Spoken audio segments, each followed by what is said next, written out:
హైదరాబాద్ లో షీ బృందాలు అద్భుతంగా పనిచేస్తున్నాయి. మహిళలకు రక్షణలో కొత్త ఒరవడి సృష్టిస్తున్న షీ బృందాలను మరింత బలోపేతం చేయాలని సైబరాబాద్ కమిషనరేట్ భావిస్తోంది. కొత్తగా మరిన్ని ఏర్పాట్లు చేసేందుకు కసరత్తు చేస్తోంది. మహిళా రక్షణ కోసం ఏర్పాటు చేసిన షీ బృందాలు మంచి ఫలితాలు సాధిస్తున్నాయి. అమ్మాయిలను ఆట పట్టించాలంటేనే పోకిరీలు హడలిపోతున్నారు. హైదరాబాద్ లో 5 నెలల్లోనే షీ బృందాలు చాలా మార్పులు తీసుకొచ్చాయి. యువతలకు ఆకతాయిల నుంచి రక్షణ కల్పించాయి. వీటిని ఎంతగా విస్తరిస్తే మహిళలకు అంత భద్రత దొరుకుతుందని సైబరాబాద్ పోలీసులు భావిస్తున్నారు. సైబరాబాద్ పరిధిలో 60 బృందాలు పనిచేస్తున్నాయి. ఈ సంఖ్యను మరింత పెంచేందుకు కసరత్తు జరుగుతోంది. ఇప్పటికీ 200 కేసుల్లో సుమారు 300 మంది ఆకతాయిల్ని పట్టుకున్నారు. రాబోయే రోజుల్లో ఈ వ్యవస్థను మరింత బలోపేతం చేస్తామని బృందాలకు నేతృత్వం వహిస్తున్న మల్కాజ్గిరి డీసీపీ రమా రాజేశ్వరి వెల్లడించారు. సొసైటల్ ప్రెషర్ వల్ల కూడా ఒకటి ప్రివెన్షన్ అనేది వచ్చేసింది. మాకు Cyberabad she teams Facebook page ఉంది. ఆ ఫేస్బుక్ పేజ్ ద్వారా చాలా మంది పబ్లిక్ ముందుకు వచ్చి ఇన్ఫర్మేషన్ ఇస్తున్నారు.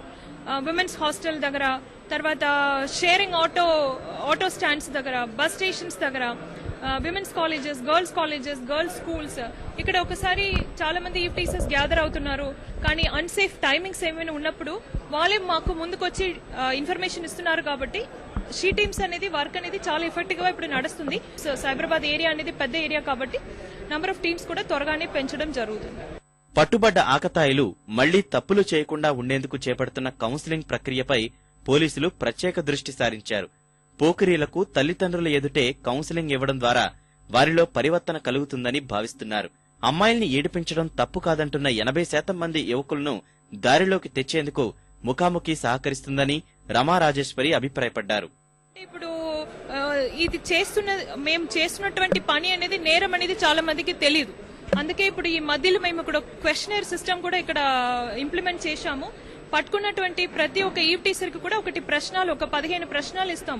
దాంట్లో మీరు ఇట్లాంటి ఒక అమ్మాయికి ఇష్టం లేకుండా మీరు వేధించినప్పుడు, ఆమెని ఎంబడపడి ఆమెకి ఇట్లా ఇబ్బంది పెట్టినప్పుడు మీరు ఎందుకు అట్లా చేస్తున్నారు, అంటే మీ ఫ్యామిలీ సెటప్ అనేది ఏంటి, మీ అమ్మకి కానీ మీ చెల్లికి కానీ మీ అక్కకి కానీ ఇట్లాంటి ఒక నేరం జరిగినప్పుడు మీరు ఎట్లా రెస్పాండ్ అవుతారు, ఇట్లాంటి ప్రశ్నలు అడగడం జరుగుతుంది. వాళ్ళు ఇచ్చినటువంటి రెస్పాన్స్ మీదనే మేము కౌన్సిలింగ్ ఇస్తున్నాము.